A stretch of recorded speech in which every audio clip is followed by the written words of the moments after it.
our first anthology, Horrific Tales. So, for those of you that have been on the channel for a while, oh yes, right. I've got a couple of copies, but those of you who have been with the channel for a while know that our first segment was Horrific Tales. It's still going on, but this is how we started. Basically, giving authors a chance, writers, the opportunity to showcase their works, either excerpts from novels or short stories. And this has sort of been building over the time of the channel, you know, the 4 years we've been here, was I wanted to put something together, tangible, and give independent authors support. So here we go. Here's our first, hopefully of many, anthologies. So this is a collection of 9 tales, and each one's going to have its own theme. So this one's Hauntings. So we're talking about the paranormal, spirits on restless spirits, ghosts, even hauntings of your own memories. You know, a lot of things can go into that sort of heading, if that makes sense. So here we go. It's looking quite well. That's why I did the white light so we can see. But there we go. We've got color schemes turned out quite nicely. We've got the spine all. You find with the publishing companies, there's a lot of generic stuff, and I wanted to make it personal, you know, to the channel and stay with the theme. So here we go. Don't mind me if I just take a nosy through it.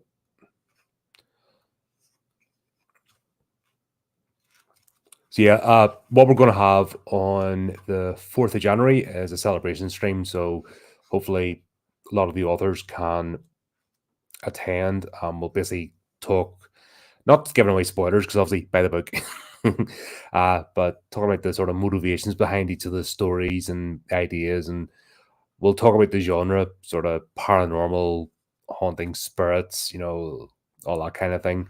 Because one thing I want to highlight is the horror genre isn't just slashers. It's covers many, many subgenres, and a lot of things can go down the horror path. So just give you a bit of insight. Obviously, it's the authors who have submitted. All their details are here, and you can check them out. What I've done as well is you'll see throughout there's QR codes. So as each for example, there's Katie Marie's story, House in Maple Drive. Sorry, flickety flickety flickety flick. No, there we go. So basically, at the end of each story, you can check out the author's webpage or social media page by scanning the QR code. If you're getting the Kindle version, it'll just be a straight link you can click on. But I just thought let's celebrate these folks. So obviously you've got Katie Marie, Stephen Knight, Del Gibson, John Dodd, Debbie Michelle Swartz, Lee Swift, Phoebe A. Xavier, Anthony M. Caro, and my wee story at the end. So there you go, just a quick one. Share that. Yep, and we've got the new HORRORific Publications logo. So that'll be like our sister brand going along underneath the whole HORRORific brand, if that makes sense. So my plan is, obviously, if this does well, is start planning for volume 2. Like I said, each one will have its own theme. That's the idea, just explore various aspects of horror, cover as many genres as possible. This is not just for primarily, obviously, contributor authors. So how do you be a contributing author? You probably hear you asking, it's simple. Either take part in the HORRORific Tales segment, submit a short story or excerpt from one of your works. Narrative fiction segment that we've been running since the start of the channel, like I said, or come on to the show. We'll have the HORRORific chat segment. We We also have topical discussions throughout the year on various topics relating to horror. We've already covered censorship, highly sensitive people, just various things. Basically, as a horror fan and a horror creator, what barriers do you face? It's strange that horror has been around since storytelling. It's like one of the original methods of stories, but it still has a massive stigma attached to it. People think if you enjoy horror, you kill puppies and your days off and that sort of weird shit. And couldn't be more further from the truth. I would actually say a lot of horror creators are quite meek, and it's a way to sort of vent their frustrations. Most of them wouldn't say booty a goose in the real world, and yet still have all these uh, dark thoughts that we all embrace. It's very interesting phenomena. But yeah, we'll talk about that. And I've always wanted to be part of the solution, not just complain about things. But the whole point of setting up horrific publications is to once again provide a mechanism just for authors to get their work out there. Just a way of saying thank you as well for being part of the channel. But yeah, we'll have our regulars, as you know, but we'll always have new people coming on board. Everyone's welcome. As long as you've got the right attitude, you enjoy horror and you wanna create, we always want to hear from you. It's always been the way with the channel. Don't telegraph anything, don't virtue signal or any of that kind of nonsense. Just treat people as individuals and welcome on board.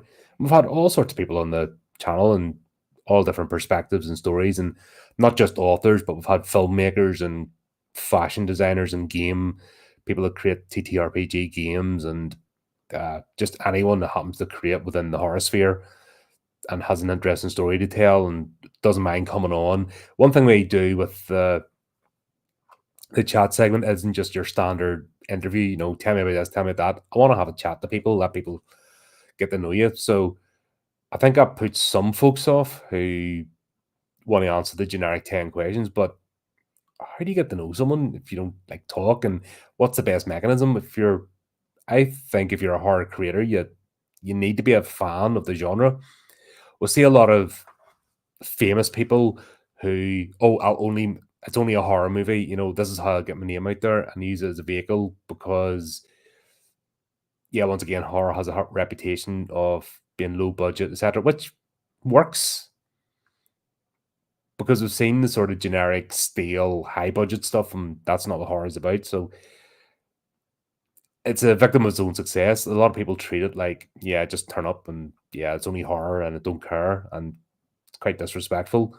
So the only thing I ask of people is they actually enjoy the genre, and let's talk about it. And yeah, folks come on and we'll have a laugh and talk about various things, go on lots of tangents.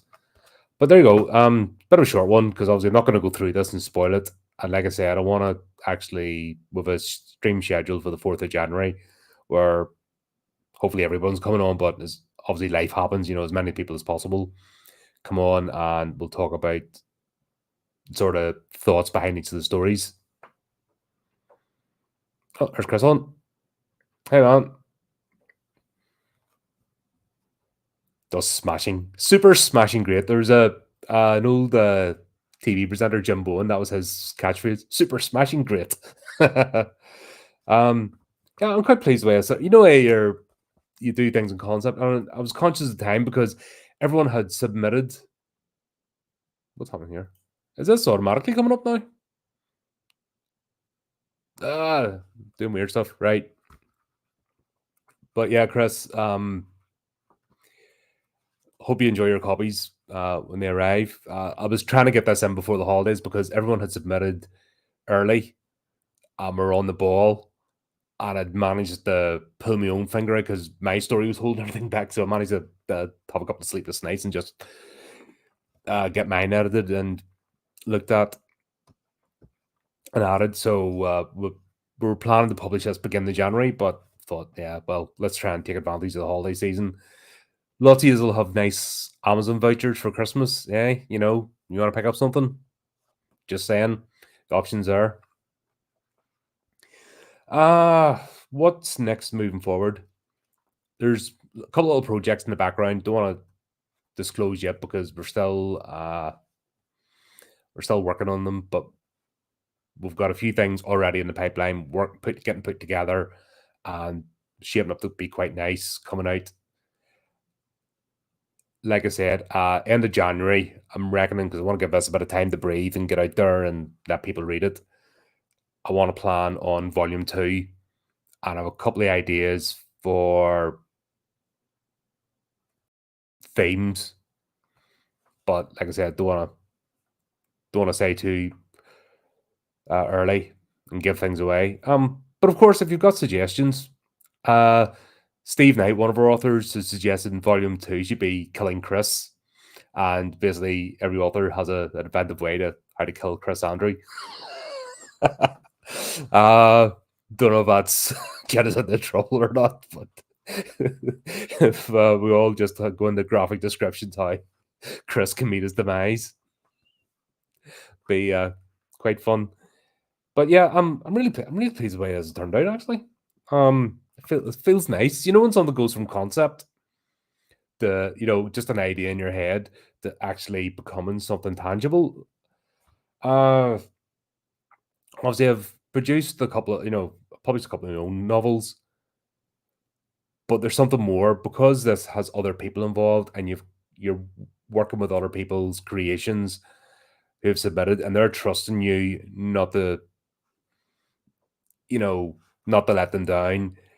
I think I've been more nervous about this one coming out because it's not just about me, if that makes sense. When you're inviting people to take part and you're sort of showcasing their work, you want to do it the best way possible. And then when you do it, like when I do my bits and all, I want to make sure it's as good as possible. There's a couple of hiccups getting this out, just always with digital stuff and partly trying to rush. So there's a lot of sort of scrambling last minute to get things fixed and all. But yeah, I'm happy. It looks good. I like the colors. The colors have really come out. Obviously, it's got our tree, which is I wanted to keep it in the same theme. So the idea is that these will look similar, but I'll have a slight difference going along with the theme of each anthology. So depending on what we pick, I want this to be an ongoing thing. That makes, I know I'm babbling now, but you know me, I don't want to just pop on for 5 minutes and disappear, especially a live stream. That's usually when I tend to go. People vanish or start appearing in the chat, and it's like, right. But yeah, God, looks good. It's come out really nice. I sourced images, not in that a few things that just so it all stays the same theme and looks the same throughout. And yeah, it's looking nice. The fonts are right size because it's not like super tiny. You're having to squint, but it's not overdoing it as well. So there you go. There's that. I am quite happy with this. I was going to say, obviously, I spent time reading it, but I've read through this about 100 times because obviously I've been editing it. I'm responsible for editing and putting it together, so I've read all the stories. But there's something about seeing something not on a screen and actually physically in your hand. Just, yeah, quite happy, quite proud. I was nervous as hell. I don't know. Like I said, I think it's just the expectation. You're dealing with other people's work and you're dealing with other people's reputations, and you don't want to mess it up and you don't want to like make a complete hash of it, and that's always in the back of your mind when you're doing something like this. And I always prefer, I'm not narcissistic enough to be like a self-promoter. I'm terrible at it. I love to collaborate because that way I get to create and celebrate people's works, and it's not just about me. And I've never been that sort of person, and it's a strange thing not having that mindset, but on doing this. But I've always seen this as a vehicle to have conversations and chats and things that you can't, especially as a horror fan, you know how difficult it is to talk to people in the normie world. Like you're in work and whatever else, and you almost have to bite your lip, especially if you've got a dark sense of humor or like the macabre. You know, most normies that watch soap operas and sports and that, they shy away and think you're mad. And they might be right in some cases, but you know how it is. This has always been a vehicle just to talk about a genre that I absolutely love. And I've always loved the darker side of things and getting into sort of exploring areas and that feeling of uncomfortableness that comes with horror, and getting your buttons pushed and various things. And there's a wide range as well. So you're not going to get 9 haunted house tales. Just to make you aware, like everyone's brought a different aspect, a different area of hauntings. That's one thing I was looking for. I wasn't wanting just the same story told 9 times. That's some stories that weren't suitable. It's just the way of it. I wanted each one to have its own sort of flavor and a different focus, so that it's within the theme, but you're not just regurgitating the same thing. So let me know if you have picked this up. Give a wee social media post, tag the Horrific podcast if you wouldn't mind, just to let us see how it's going on. Authors should be getting their copies like today. Getting a lot of notifications, so by the end of this week, the authors that have taken part should be getting their copies, so you'll start to see their posts as well. So keep an eye out and go and check out their works as well. Go and support them. That's the whole point. This is a sort of springboard to not just enjoy the stories, but then go and check out authors you might not have before. That's the thing with indie authors. This is the only way we don't have a big corporation behind us and telling everybody else is the best thing since sliced bread. We're never going to appear. I always use the example of the airport bookshop. We're never going to appear there. We're never going to appear in supermarket shelves. We're not palatable for the masses, which is fine, because who wants to be? Who wants to be that grey beige sludge that just comes out that you can't tell the difference between one story and the next? So everything you can do, sharing the post, if you haven't got the finances right now, because I know things are tight, but even if you haven't got the finances, just sharing a post, leaving a nice comment on someone's, if somebody's posted they've taken part in this, make sure you upvote them as well. Go and visit their sites, let them just get the traffic going. Every watch that happens, it all helps. It mightn't seem like much, but if 10, 20, 30 people do it, it does make a difference. And it's a difference between being seen and not being seen. The algorithms, especially, we've just had a massive change in social media. Algorithms seem to be one company does it and the rest does. Like the viewership here and the subscribers was just frozen for about 2 months. I think a lot of channels found the same thing, and it's only starting to pick up now and get back to normal. But there's people that really couldn't find the videos. It's that harsh at times. So we rely on you as the audience to help us out, not just financially, but support by watching, getting the watch time up. It's not enough just to click on the video. You have to watch it through to the end, because it's letting the powers that be know that there's something here that people want to see, and then they share it around. Like I said, I've noticed the last 2 months has been absolutely horrendous. Just everything coming to a standstill. I haven't changed. My co-hosts haven't changed. We're all doing the same thing. We're making more content than ever. But yeah, the algorithms kind of bury you. And it'll be the same with the book as well. Every sale, it's not just financial gain, because anything from this is going straight into the next project. That's the plan. I want this to be a sustainable thing. I want it to be self-sustaining and carry on. I want to provide opportunities. I'm not really interested in my own personal comfort. I can make do. I'm fine as long as I've got focus and purpose in life. I don't need to be mega rich to do that. As long as I can comfortably do what I need to do, that's my own personal things. But what I want to see is this thing take off. I want that leading into the next project and the next one and the next one and the next one. And I just want to be a vehicle out there, like I said, to give people a chance to get seen and get their work out there. And people mightn't have, that's one thing about short stories as well. People might be nervous about coming on board or putting their work out there and they don't really know what to do. And that's where I try to, be part of the solution, like I said, and not just somebody complaining about how difficult things are. That's why I talk to a lot of authors as well and creators. Like, this has been over 4 years down the line before this came up.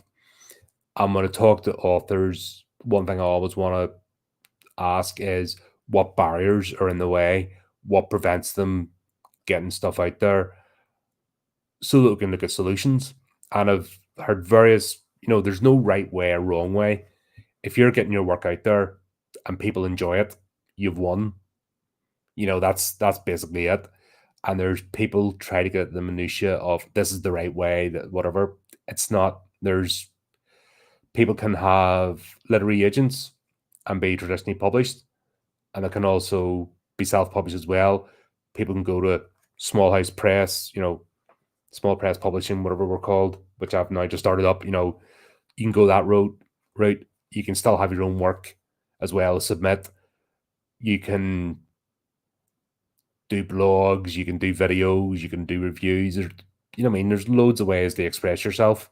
There's no wrong way, as long as it works for you and you have a level of honesty about you.